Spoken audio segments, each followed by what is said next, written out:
मैं अभयनारायण तिवारी संत कबीर विद्यापीठ स्नातकोत्तर महाविद्यालय के यूट्यूब चैनल से एमए द्वितीय वर्ष तृतीय सेमेस्टर के राजनीति शास्त्र विषय के संबंध में प्रकाश डाल रहा हूं, जिसे एमए द्वितीय वर्ष तृतीय वर्ष के छात्र एवं छात्राएं पढ़ करके लाभान्वित होंगे।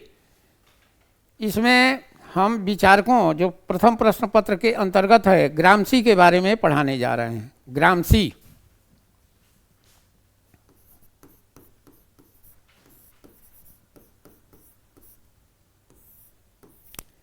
ग्रामसी 20वीं शताब्दी का विचारक था। ये इटली का निवासी था। इनका समय काल 1891 से 1937 ईस्वी माना जाता है और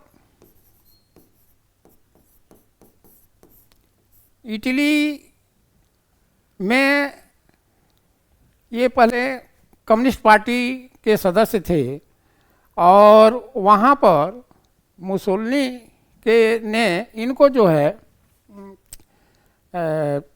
जेल में डाल दिया और ये कहा कि ये हमारे राष्ट्र विरोधी है और राष्ट्र विरोधी जो है बयान दे रहा है। तो ये जेल में जा कर के जेल में बंदी बना लिए गए और वहीं उन्होंने एक पुस्तक लिखी, prison notes books, prison notes book. Prison notes book में इन्होंने अपने विचार को दिया है। ग्रामसी के बारे में ये कहा जाए कि ग्रामसी का विचार मार्क्स के विचार और मैकियावेली के विचार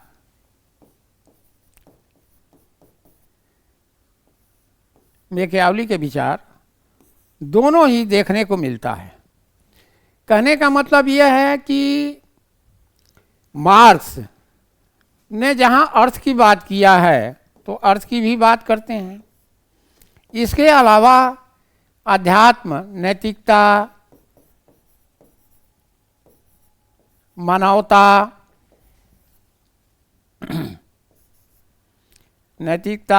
मानवता और संस्कृति की भी बात करते हैं। ग्रामसी ने यह कहा कि मार्क्स ने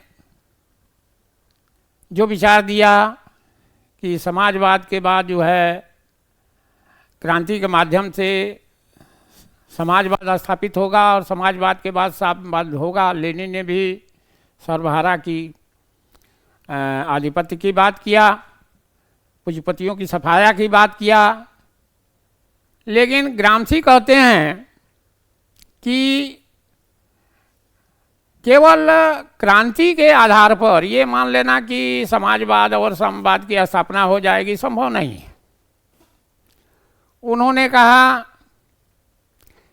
कि हमें पूंजीपतियों के सत्ता की सफाया करने के साथ साथ उनकी सभ्यता और संस्कृति की भी सफाया करना है। यानी उन्होंने आधार और अधिरचना का सिद्धांत दिया। क्या दिया? आधार और अधिरचना। आधार और अधिरचना का सिद्धांत उन्होंने दिया। आधार और अधिरचना का सिद्धांत ये है कि आधार का मतलब उत्पादन, आधार का मतलब उत्पादन है और उत्पादन के आधार पर जो अधिरचना होती है राजनीतिक सत्ता की, वो सभ्यता और संस्कृति के आधार पर अधिरचनाएं होती हैं। उनके जो राजनीतिक विचार हैं, शासक वर्ग हैं जो अपना सत्ता संभालते हैं, शासन करते हैं, सारी चीज़ें अधिरचना के अंतर्गत आता है। अधिरचना में राजा, शासक, उनकी जितने भी विचार उनके हैं, कंसेप्ट हैं, जिसके आधार पर शासन को संचालित करते हैं, वो सारी चीज़ें उनके अंतर्गत आता है। तो ग्रामसी का कहना यह है कि हमें एक ऐसा व्यवस्था करना है कि पूंजीपतियों के आधार और अधिरचनाएं दोनों ही समाप्त हो जाए। यानी जो उत्पादन है, उत्पादन पर समाज का अधिकार हो, मानवता के आधार पर, सहमति के आधार पर शासन हो।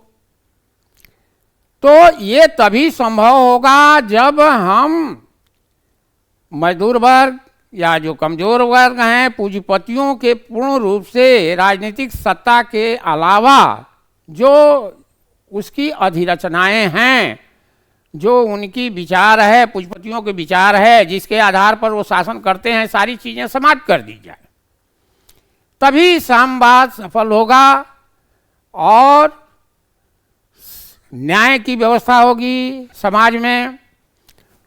हम ग्रामसी में एक चीज देखते हैं कि ग्रामसी शासन करने का जो पक्षधर है वो है सहमति के आधार पर, यानी लोकतांत्रिक तरीके से वो शासन करने की बात करता है।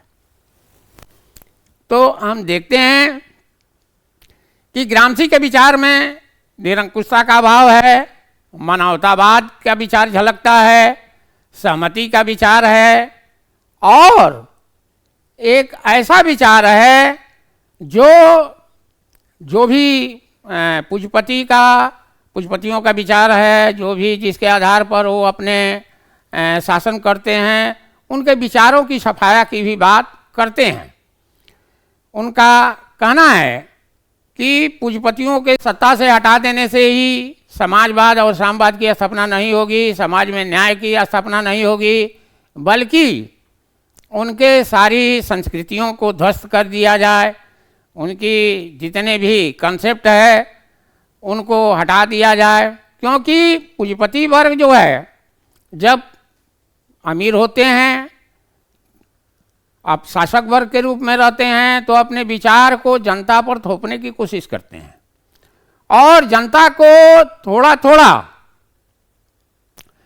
लाभ दे करके अपने ओर मिलाए रहते हैं, जिससे सत्ता परिवर्तन मुश्किल हो जाता है और पूंजीपतियों का शासन अनवरत चलता रहता है। और तो इसलिए उन्होंने शोषित वर्गों का आह्वान किया कि न केवल पूंजीपतियों की सफाया किया जाए, बल्कि एक ऐसी व्यवस्था लागू किया जाए जो सबके लिए उचित हो, न्याय संगत हो और शोषण रहित हो।